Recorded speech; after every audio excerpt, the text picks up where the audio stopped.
Hi, it's Paul, your Digital Mage with CSP Geeks, and today I want to talk a little bit about architecture and planning.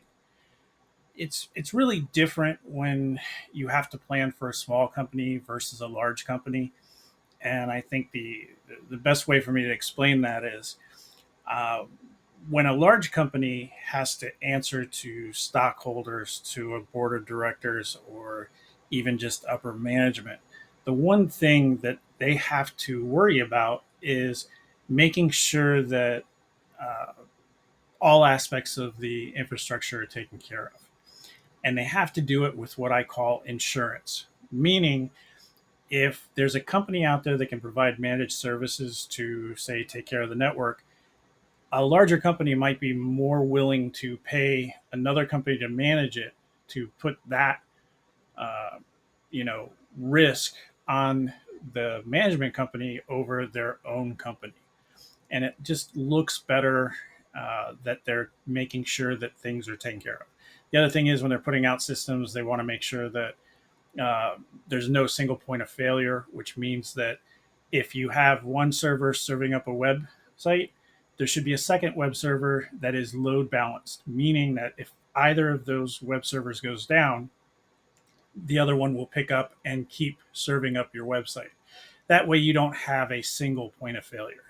So, these are things that larger companies have to think about that maybe a small company on a shoestring budget has doesn't have to go and put all of that extra insurance in place to get started. Now, as your company grows and you get to a different point, you may want to start looking at including some of that insurance in your planning. But most companies, when they're starting out, uh, if they haven't got a venture capitalist that's giving them a ton of money to start putting some of that insurance in place for the for the venture capitalist, you're not going to be able to do that. So the way you should approach it is everything that you get technology wise should meet a core business requirement. So before you even start thinking about which application you want to purchase or utilize in your company, you should know what your core requirements are. So, say you have five core requirements.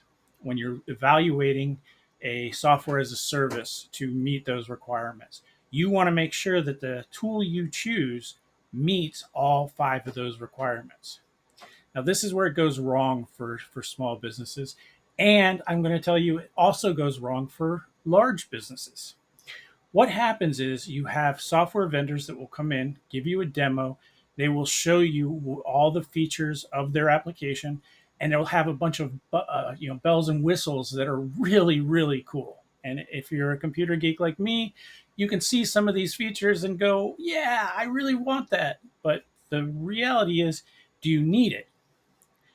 What a small business that doesn't have the extra money to buy multiple systems to meet their five requirements, you shouldn't be giving up on a requirement. Say that application with all the bells and whistles meets four or five requirements.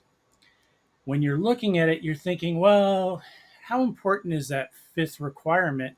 If they're going to give me this special reporting that's in here, oh, they're also going to allow me to do some extra, data storage, all this kind of great stuff that wait a minute, that wasn't really part of your core requirements.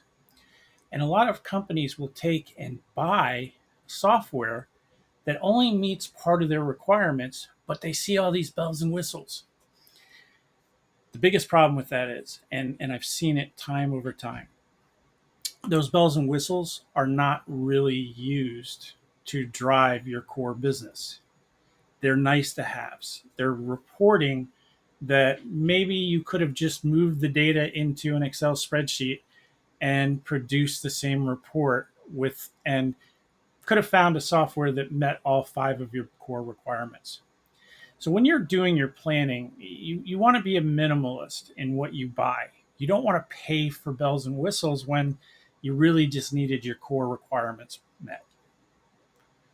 See you on the next upload.